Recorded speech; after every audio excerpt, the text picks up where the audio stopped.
Oke, malam ini hujan deras sekali teman-teman. Saya lihat, kelihatan kan airnya jatuh. Hujan cukup deras.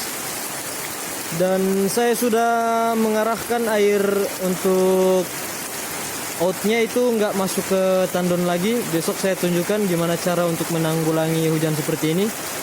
Karena yang saya pakai kan paranet kemarin. Oke, besok kita lihat keadaannya bagaimana. Itu outnya air udah nggak masuk ke tandon. Saya tunjukkan caranya. Oke. Semoga hujan yang sangat deras ini membawa rahmat ya untuk kita semua. Oke.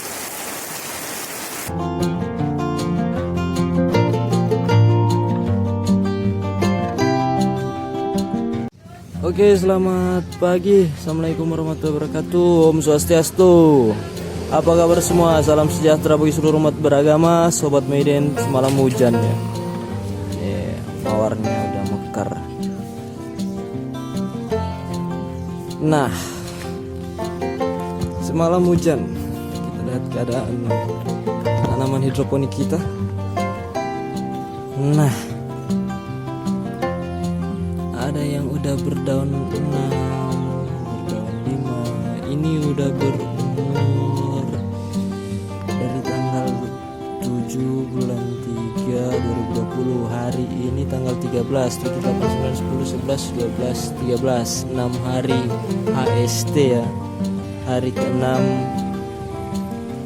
HST, hari setelah tanam. Ya, semuanya pada sehat-sehat. Ini airnya udah jalan. Nah, seperti apa caranya untuk menanggulangi hujan agar supaya air nutrisi tidak tercampur dengan air hujan? Nah, yang lainnya kan menggunakan stop kran. 2 biji stop kran itu menurut saya ya modal yang cukup lumayan ya teman-teman. Harga satu stop kran itu 20.000. Jadi kalau 2 ya 40. Itu untuk yang 34 inci. Ini yang saya pakai untuk outputnya kembali ke tandon itu 1 inci. Jadi agar supaya tidak memakai stop kran, outnya itu yang dari sini ini paten, diikat paket kawat sini sampai di sini. Ini menggantung, tujuannya agar supaya ujung dari pipa output yang masuk ke tandon itu bisa dipindah-pindahkan. Jadi caranya ialah ketika hujan, matikan arus listrik pompanya ya, di sana matikan dulu.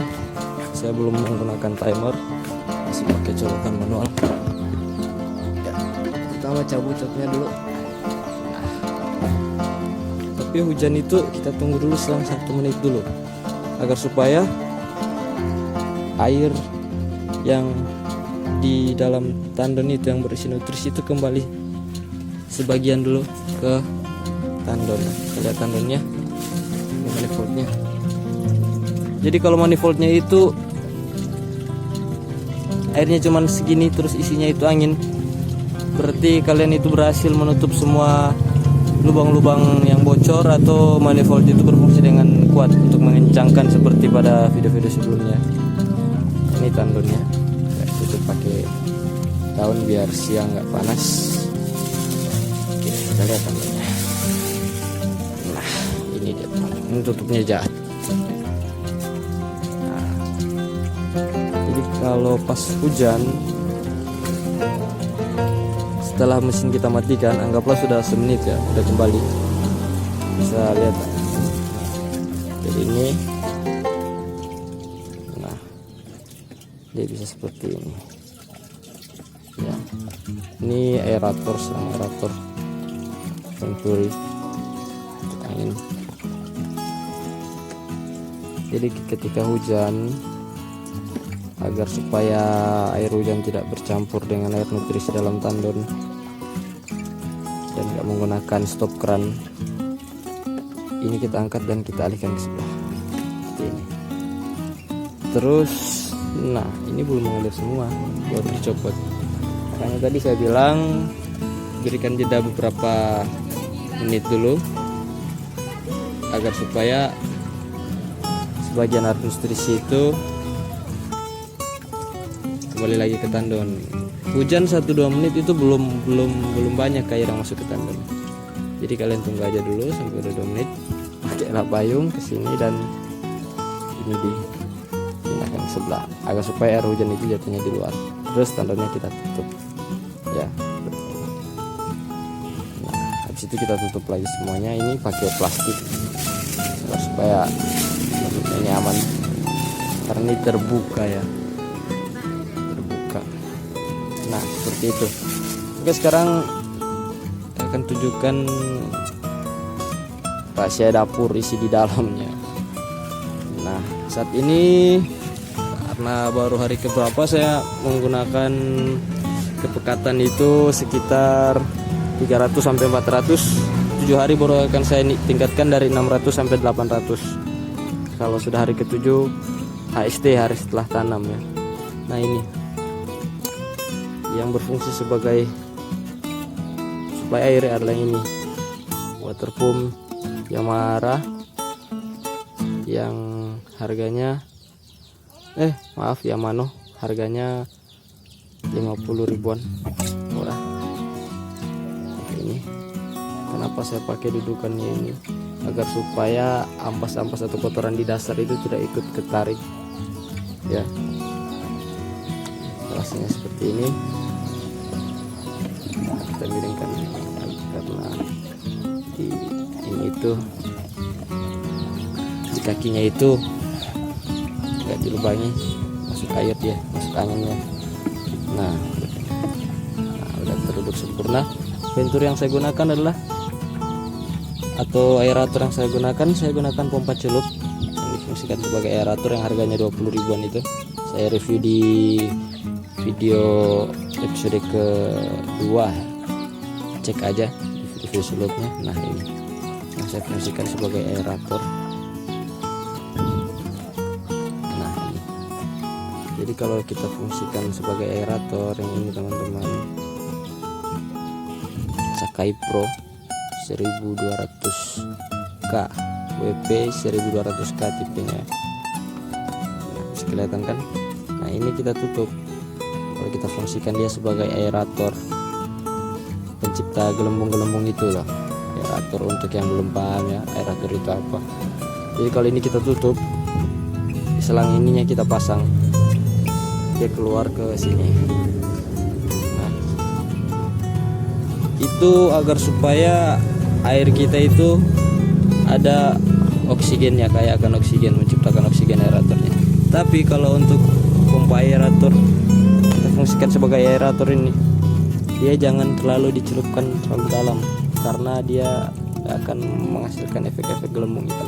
Jadi ini fungsinya di ada tempelan-tempelan ini kita tempelkan di dinding tandon seperti ini. Sesuaikan sama ketinggian air, kita berikan lagi dulu. Sesuaikan sama ketinggian air, jangan terlalu tenggelam. Jadi kita cek terus, ini yang bahaya kalau tenggelam. Nah, jangan sampai dia kekeringan juga, jadi dicek terus secara berkala air nutrisinya, jangan sampai ini tidak mencapai air. Kalau udah setengahnya kita turunkan, atau air nutrisinya yang kita tambah. Nah jika kalian belum menambahkan air nutrisi, kalian turunkan aja dia dan naikkan isinya dari sini.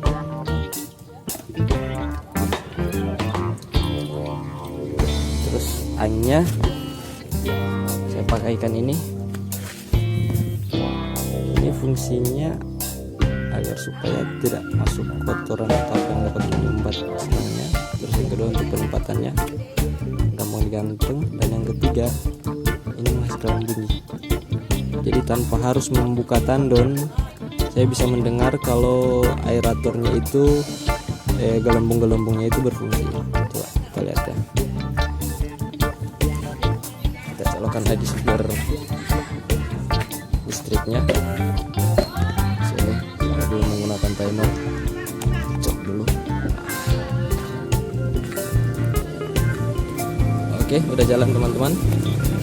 Ini dia ya, kencang ya, karena menggunakan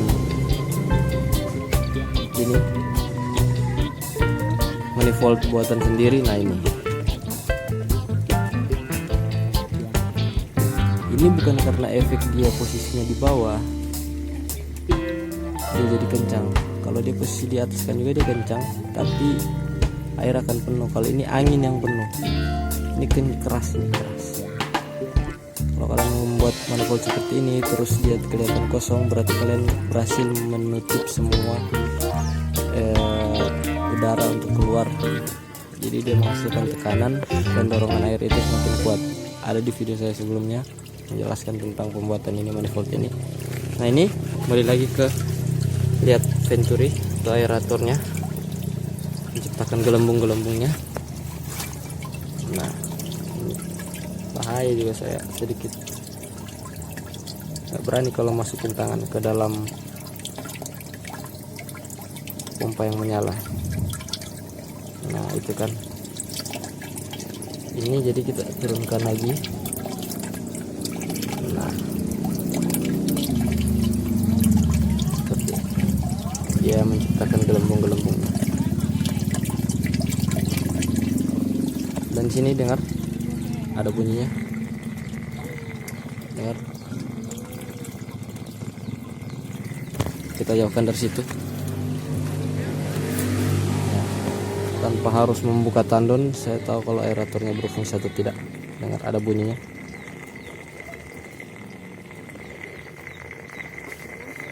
Jauhkan.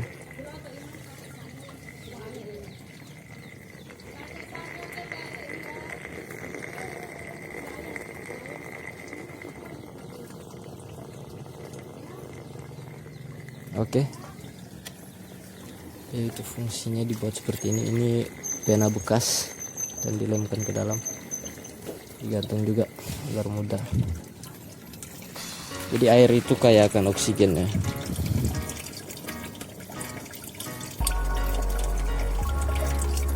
Nah, ini mulai pompanya yang 50.000, untuk aerator yang 20 ribuan lah. Saya pernah unboxing di video-video sebelumnya.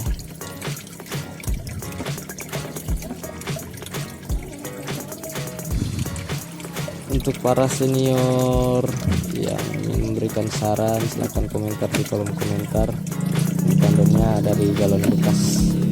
Saya pilih warna gelap seperti penjelasan para master, para senior. Saya belajar juga banyak dari YouTube.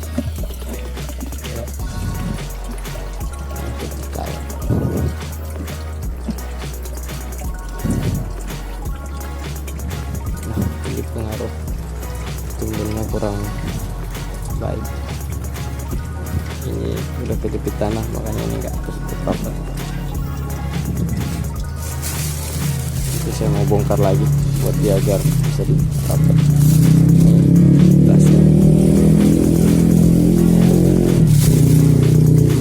Mengantisipasi air hujan. Kasih daun-daun agar supaya terik matahari tidak akan merubah suhu dari air tandon, agar supaya sejuk terus. Oke, cukup dedaunan dan pakai. Nah ini tutupnya untuk hujan.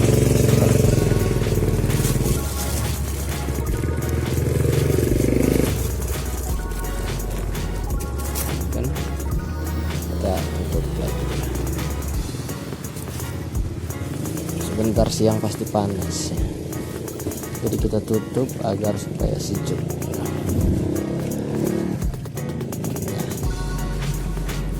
Ini udah tertutup kan, udah gak kedengaran percikan air. Coba kita dengar lagi air dari angin dari.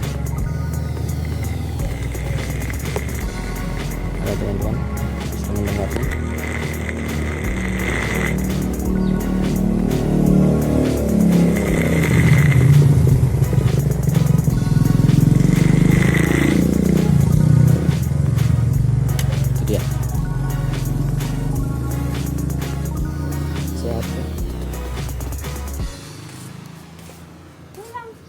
pulang.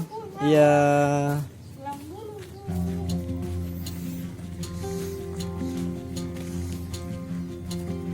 Oke, sampai jumpa di video-video selanjutnya.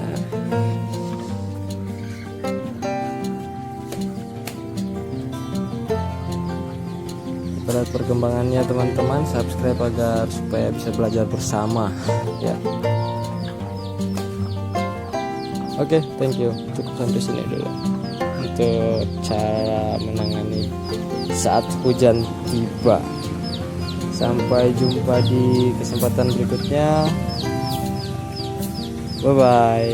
Thank you yang udah nonton.